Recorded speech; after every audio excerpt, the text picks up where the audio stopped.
Marcia, how's your day been so far? My day's been fine, except it's really awfully cold, and Oh, it's too yes. early to be this cold. I don't have a heavy coat to wear right now because I have it at home. I left it home because I was like, I'll probably go home and grab it, before it gets this cold. You'll have time. Yeah, and then it got this cold, and I don't have it. I know, and I'm feeling bad about that. I probably have something you could borrow, but it might look a little too feminine. Yeah. I think. Well, I mean, I'm wearing skinny jeans, so I don't know, but so it'll fit pretty well. But anyway, so how did you get started at Lindenwood? I've heard you said you're a Lindenwood since you were a baby, basically, even before that. Even right? before that. I tell people that I've been at Lindenwood longer than I am old. Mm-hmm. And that means that my mother was working at Lindenwood when she was pregnant with me. Mm-hmm. My sister found a picture of my mother at her job from the yearbook, and I'm in it. You just can't see me, but I'm there. And I have a legacy. My grandmother worked there. She was a maid. Back in the day when it was an all-women's college, we used to have women from the community who worked there, and they cleaned the dorms for the girls because it was really beyond them or beneath them to clean their own dorm rooms. And then I had a great uncle that worked there, and ultimately my sister went to school there and graduated and worked there for 22 years. My nephews and niece also graduated from there, so it's been kind of a legacy. Mm-hmm. And the Parker family. Well, actually, the Hollander family. Hollander family. Yeah. I actually like that name a lot better than Parker. Well, Hollander is mine, but when I got married, I was 30, and so it dawned on me when I was no longer married that I had been Marcia Parker longer than I had been Marcia Hollander, and so I figured I would just stick with what I had. Okay, Yeah. Makes sense. Not confuse everybody. Yeah. My mom actually did the same thing. She she went from a Rydberg back to a freshwater when she divorced my dad, and then she went to what was his last name? Whatever her ex, I forgot his last name. I hated him so much, but Oh my! and so she went from it was Staten, that's what it was, and then she went back to a Rydberg, and then she's not even married to my dad like at this point. So She liked the name better. It's okay. It ought to be all right. Well, people still call her Rydberg, so Yeah. See, that's the way it he's works. like, might as well accept it. Yep, yep, that's true. That's true. So anyway, that's how I came to Lindenwood. It's interesting. When I grew up, when I was a baby, my parents lived in an apartment about 4 blocks away from Lindenwood. And then they moved to a place that was a half a block away from Lindenwood. And that's really where I spent most of my childhood up into my early teens. So I was always close. And when my grandmother worked there was also at that time, oddly enough, a St. Charles bus line that took you around the city. And so we'd just walk up to the Lindenwood stone wall and sit on the stone wall, my grandma and I, or my mother and I, and we'd wait for the bus. And so it's always been in the perimeter of my vision, I guess you could say, in St. Charles, because I am a native. They used to call us townies, and they didn't mean anything nice by it. The girls didn't. And I became a Lindenwood lady. I never lived on campus, though. I always lived a block away from school, so it's good. Did being a lady involve fancy dressing and going to fancy balls, or? Not during my time, because I was in the last all-female class to start there. So did you have any guys come in, or did you graduate when it was the last female class? No, that was my freshman year. And so when I graduated, they had developed Lindenwood for women, which was, they called it Lindenwood 1. And then Lindenwood 2 was the Lindenwood for men. So we had what they called coordinate campuses on the same campus. So they were kind of split up still into 2 different buildings, or? No, well, they had different administrative staff, like a different dean, and we had a women's dean, and the men had a men's dean. The first real class of men consisted of 15 guys. We called them the Fabulous 15, and there was a sarcastic intent that was absolutely meant. I was one of the women that burned the effigy in front of the dorm they took over. So I just thought I would say that, because we didn't want them there. Oh. No. So do you think they felt like really happy to be, 15 guys in a school full of women? Or Yeah, like, I think that crossed their minds, and I think they were happy. And also, most of them, if not all of them, got full scholarships because we were trying to include men on the campus, and that was not the case necessarily for women. And they could do a whole lot of things that we couldn't do as women. For example, we had hours in our dorm, so when the girls went out on weekends or during the week, you had to be in by a certain time, and you had to sign in and sign out because we had to keep track of you because you were a woman. During the late 60s and early 70s, we were kind of behind the times. Men, on the other hand, could come and go as they chose. And so there was a real disparity of rules at that time. And it got worse before it got better. And then we paid attention to the 60s and 70s, and the women kind of got with the program with regard to, a lot of them did, with regard to the women's movement, and went, hey, this is so not fair. Power to the women, and that's what happened. Right. Yeah. That's good. So, do you, what did you major in? I'm assuming it was theater related? No, actually, it wasn't. My undergraduate major was psychology because I was headed to law school. That was my plan forever and a day. Yeah. And when I graduated with my degree in psych, which I thought was really close and could certainly be beneficial in law, when I ended up graduating, I was accepted at law school, but I didn't get a scholarship. And so that was it was a serious discussion in my family because I was the first person to go to college. My father finished 8th grade and then had to go to work because he was born at the beginning or in the 1920s and ended up being of working age during the Depression. And when you have 9 siblings, you have to work to help support those kids, like my dad did. And then my mother went to high school, but she was in an orphanage. And I know it's a story, and it really is. Also during the Depression, and when she turned 18, the rule is 18 and out. So she couldn't live in the orphanage anymore, and she turned 18 in March and never got to graduate from high school. So I was the first college attendee in my family. And my dad and I talked about it, and he said, why don't you work a year before you go to law school? And therein is the story of my life. I ended up going to grad school much later and decided on theater instead of law. Okay. I could play a lawyer. I just couldn't be one. Yeah. That's interesting, actually. I think that's the interesting thing about college is that there's so many different people who start off saying they want to do one thing, and then like you take a gen ed maybe or something, and you're like, I really enjoy this actually, Or you're me and you take all your gen eds and you hate them, like.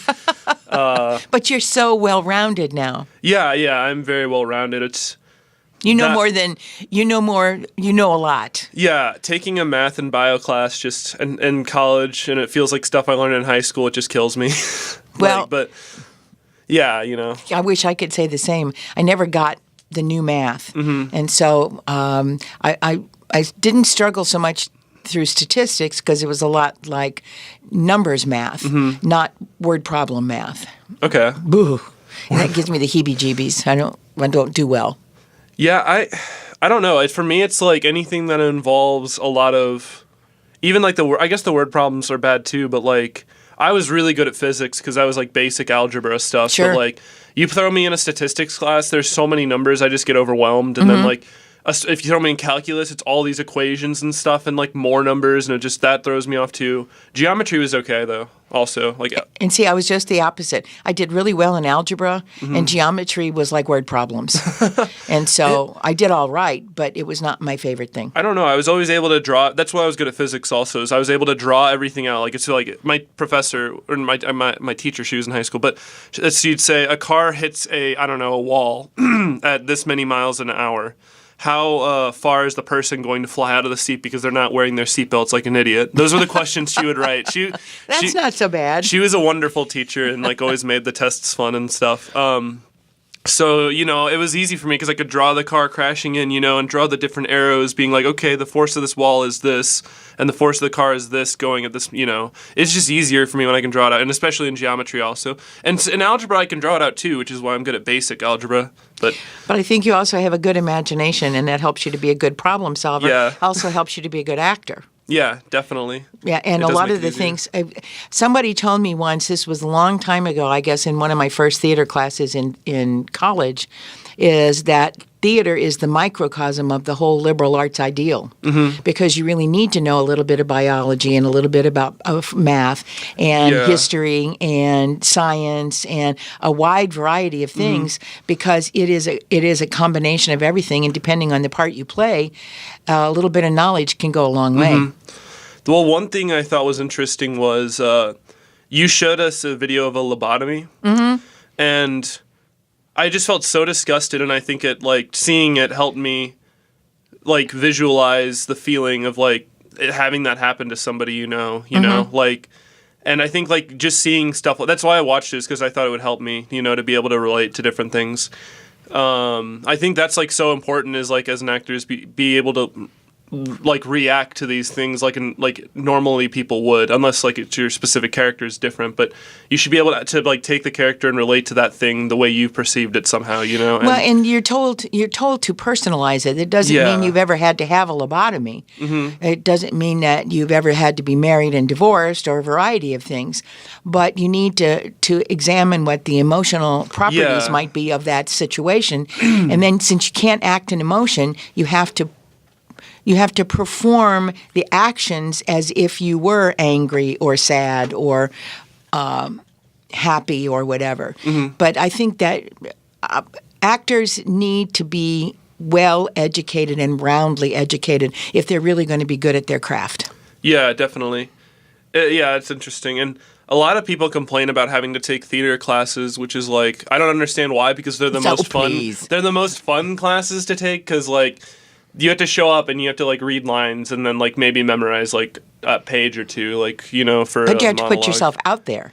Yeah, that's the problem I guess they have with it, but I'm not sure. I think that, I don't know, I just think it's like more fun because the professors are fun to work with, and you're not having to take exams all the time, That's the thing. Like, when I have an exam every other week, I get so stressed out because it's like, okay, I finished this exam, I have a little bit of a break, right? And then it's like next week I'm already studying for the next one, and then I'm like taking it, and it's like, oh gosh. Well, we learn in a lot of different ways, and one of those is rote memory, and one of those is problem solving, and one of those is creativity and being creative, and the other way we learn is by doing, and so that's what we do.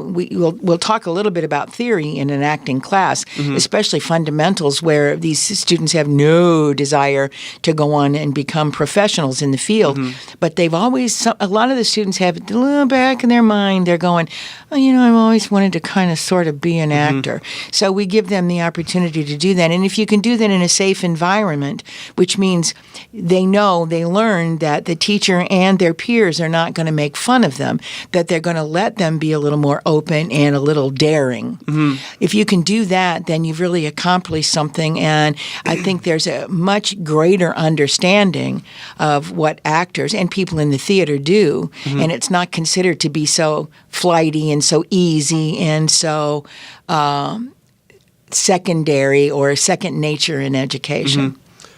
That's the thing. Like, I think the thing that made me realize I wanted to be like a professional actor is that Nick was talking to me a little whenever I walked into his office to meet one of my friends, Amal, and he just talked me into it like instantly, because like as a child, my favorite movie was The Lord of the Rings, and me and my friends would always like play, like we'd always replay the scenes, like, out in the forest we had by our houses and stuff, and like it was a lot of fun. And I just remember thinking like back to that moment and thinking, I want to be in the next Lord of the Rings. I want to be in the next big movie like that, like action movie, fantasy and Who stuff. got to be the creepy little guy? Oh, that was Andy Serkis. He's a big CGI actor. He's wearing the green suit and everything. No, I mean, who was the guy when you played it outside? Oh, we didn't have anybody play it. Okay. We all wanted to be the cool people. But no, it's just, it's those things like, and then I see voice actors nowadays who are like doing the cartoons, and it looks like a ton of fun. And, Oh, yeah.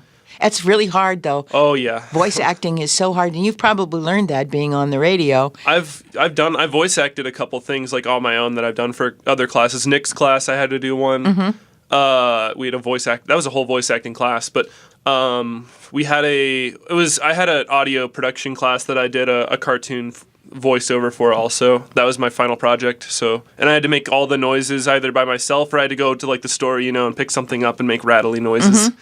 But yeah, so what is the thing that I think you got you into acting where you like, wow, like what was that moment, It was in high school. And so there's a huge disconnect between when I first had my first experience on stage and now, and when I decided to get a graduate degree in theater. But I played a role in The Crucible, and I was terrified to do it. But it seemed like it was something that was a fit, and I enjoyed the guy who directed the play was oddly enough a science and higher math teacher who was also involved in theater. Go figure. He was a whole brain kind of guy, but and so I did that and I enjoyed it. So I did a few other shows in high school, and I did some work in college, but it never. And I thought it was akin to what I wanted to do was be a lawyer because, well. My plan was not necessarily to be a teacher, and then when I became a teacher, after I got over the fear and trepidation of that, I enjoyed it, and I realized that teaching is acting. And so we just left the law out of it. But what turned me on to that was the opportunity to express the things I might be feeling, and it was okay. So I wouldn't get thrown in jail and I wouldn't embarrass myself in front of God and everybody. I could take those parts of me that I maybe these emotions that I felt or be in circumstances I never expected to be in and be able to express what that might be like. So the whole play acting thing, I had two imaginary friends actually when I was a kid.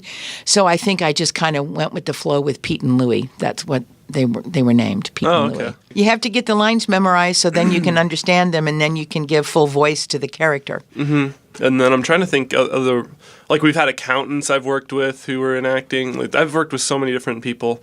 When I was early in my teaching career, actually was in graduate school, and I was an older student. I was in my 30s, but when I was in graduate school, I was in a number of plays at Lindenwood in St. Charles, and there was a young woman who was double majoring in theater and biology because she was pre-med, and there was another woman majoring in pre-med, and she was in dance and theater, so performing arts. But I found that there's a real close connection between those people that are what are called full-brained, and they're not really right or left-brained. They just kind of combine those things together, and they were very good in terms of acting, but they were also very good in the sciences. The same thing with a person that majors in music usually is good at math because of the connection between mathematics and music. Does that go with rhythm and stuff, right? And it goes with things like music theory. Tonality and harmonics, and there's something about something of the fifth or something of fifth. Since music isn't my bag, so I saw that happen a lot. That there were people who crossed over into unusual fields sometimes, but they were very good at both.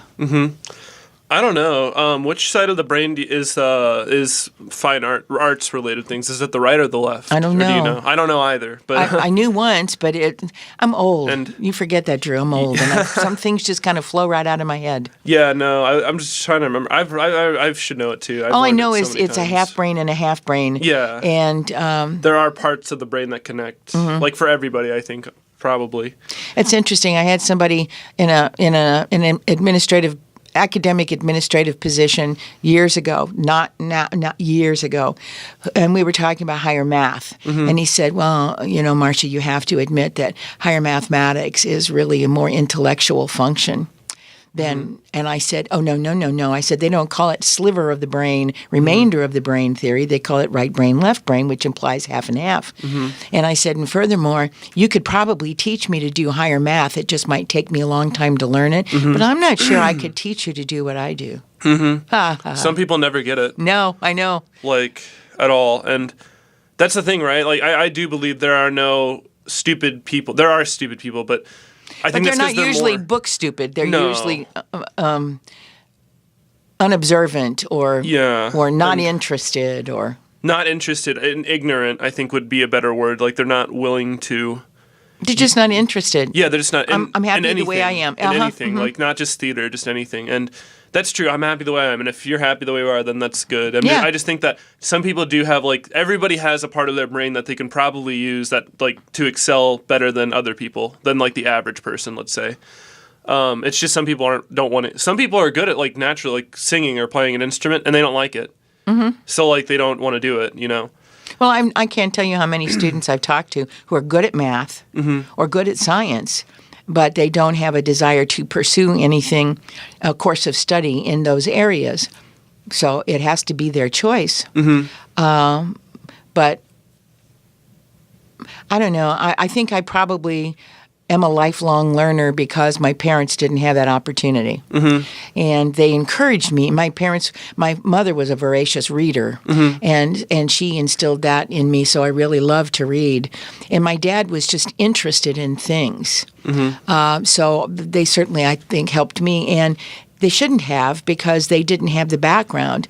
But I guess there was something innate about finding out more about the world that was that promoted them to promote me to do that, and my sister too. You have to be a really responsible person to be an actor and to continue to hit the wall, hit the wall, hit the wall, hit the wall. There's a level of I can't think of the word. You have to be willing to do, there's a responsible thing. You have to be willing to show up to all the rehearsals. You have to be willing to do that extra work, even if you've been working all day and doing, that's what I would work like 8-hour days or like maybe 10-hour days sometimes, and then I would go to rehearsal right after, and I would still work really hard. And you have to be fresh when you go there because that's what's expected of you. It's like showing up to a new job. Exactly. And so it does take a level of responsibility, and I see a lot of people like who are in acting who don't take that responsibility that they need to, and in St. Louis and in around here also. So it's just. Yeah, it is a level of responsibility, and and I can tell by the way that it's gone in St. Louis, if you're responsible and you're doing what you need to do, you'll be rewarded for it. And those are because it's difficult to be in a creative environment because there aren't a lot of jobs and it is highly competitive. So you have to really love what you do. But then when you show up, if you're given an opportunity, you have to stand for it and be good for it and take full advantage of it and give back to your peers. I mean, I think there's also an element of luck into it also. Oh, sure. I do think luck is a thing in life, and some people are more lucky than others, but hard work can also make up for that, not being very lucky. If you're lucky and you get an opportunity and you don't take advantage of it because you blow it off or you don't give it 125%, then the likelihood is you're not going to get another opportunity. A friend of mine who's in Los Angeles and who's been working for a number of years, when we were talking about the experience of going to a cattle call audition where there are 300 people, and because you don't have your equity card yet, and he said the most important thing I can tell anybody coming out of college is when you go on those calls, be prepared, but be nice. Don't walk in like you're the king of the walk and that you are indeed a talented actor. Of course. Because if you do, you won't get work. But even if you get a bit part and you say, yes, thanks so much, I appreciate it, how can I help, I'll be over here, I'll be ready when you need me, they remember that because they also, people in the business, deal with such stinkers and such egos and divas. So if you can be nice and talented, life is good. Yeah, definitely. I see so many interviews with people like, do you know Guillermo del Toro? Sure. He is such a funny guy, like when they're interviewing him, and his movies are so serious, but he's like really funny guy. And he was on It's Always Sunny in Philadelphia, and he was playing a comedy character, and he was really funny. And it's just like, and he just seems like a nice guy to hang out with, and it just, you get kind of why he grew up in Mexico, and but I think his talent and his just being such a nice person, just helped got him to where he's like, gets millions of dollars to make these films that are so nice looking. And he can interview people and talk to them to try to get a sense of a character. Yeah. And people are willing to talk to him instead of him walking in and being arrogant and unapproachable. Yeah, and I do see those people, and I just, it's really sad. Like, like you see, I don't know. I've heard Leonardo DiCaprio can be difficult at times because I think he does have that complex to where he's above everybody else. And I think Christian Bale, and they're both great actors. It's just that you see behind the camera, and they both like have moments where they break down and stuff in front of people. And I don't know, but it's definitely, I think, like you gotta just wonder how, like, they get so negative, you know? I guess, like, I don't know if so many people come up to them and they're like, hey, you know, and they get tired of it or what, or if they just are in the moment and then, like, you know. I don't know. Sometimes I think they just read too much and believe too much of their own press. Yeah. It's definitely hard to wonder, be in their mindset when it's so hard to get to the point where they're at. But no, the nice people I see are really awesome. Like you see Ian McKellen or Patrick Stewart behind the camera, and they're such funny people. I saw a really funny interview with Hugh Jackman and Patrick Stewart, where Patrick Stewart was telling this story of how he what was it? He thought he was circumcised, and it turned out that it turned out that he wasn't circumcised. So like his wife told him one day, she's like, you know, you're not circumcised. He's like, yes, I am, and I don't remember. And he went to a doctor to prove her wrong. Turns out he wasn't circumcised. Yeah, I mean, all you really have to do is look down, I would think. I mean, but you have to have I guess you have to have a framework. And maybe he didn't know what the framework was. That's pretty funny. Yeah, and Hugh Jackman was losing it. He was laughing so hard. Oh my gosh, it was such a funny interview.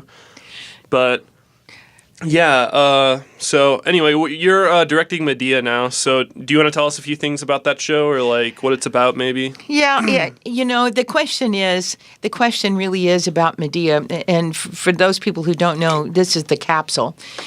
She gets involved with a guy named Jason who had the Argo, the ship the Argo. That's the character, by the way, that you play, as you well know. I'm just making sure everybody knows. You know, to represent the audience. Oh, okay. But go ahead. But she gets involved. Jason his uncle has usurped the throne that was supposed to be his. So his uncle says to him, okay, I'll give you back the throne if you go get me the golden fleece. So Jason says, got it.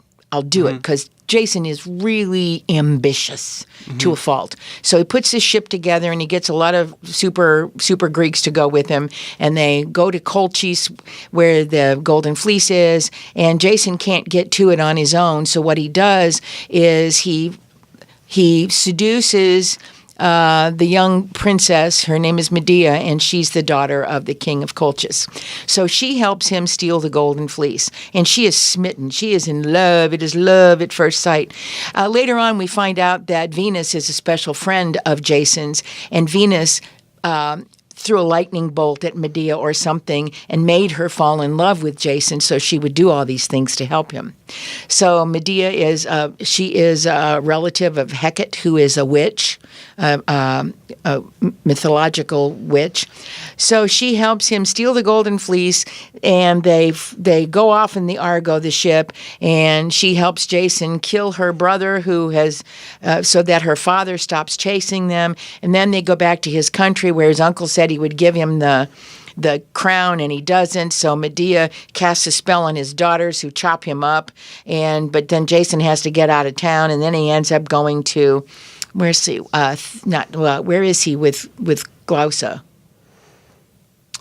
Corinth. Corinth, yeah. Yeah, he goes to Corinth, and the king of Corinth likes him, and he doesn't have a male heir, and he's got a young daughter. So Jason dumps Medea after he's had 2 children with her, and he dumps Medea and marries Creusa. Yeah, I know. It's too many. It's too early. Too many vowels, yeah. Too early in the morning. And anyway, Medea decides that she's going to get more than even with him. And I think the famous line from the play For My Money is, she's talking about Jason and her 2 children, their boys. And she says, I hated him more than I loved them. And she goes about proving that and commits deed most foul. And she says, no one has ever injured me that I didn't get back at them essentially tenfold, and that's for sure. So it's about revenge that turns into vengeance, that turns into an inexcusable crime. But she definitely gets even with Jason. Yeah. It's going to be a great show. I know for sure. It's accessible too, and that's Yeah. what I like. The translation by Robinson Jeffers makes it easy to understand, so people won't get lost. And it is also the senior project for one of our BFA in acting students, Cynthia Martinez. Oh yes, she is wonderful. You are too. Thank you. Welcome. But yeah, it's definitely going to be a great play. Thank you for joining me today, Marcia, for an interview. I Thank really you. appreciate it.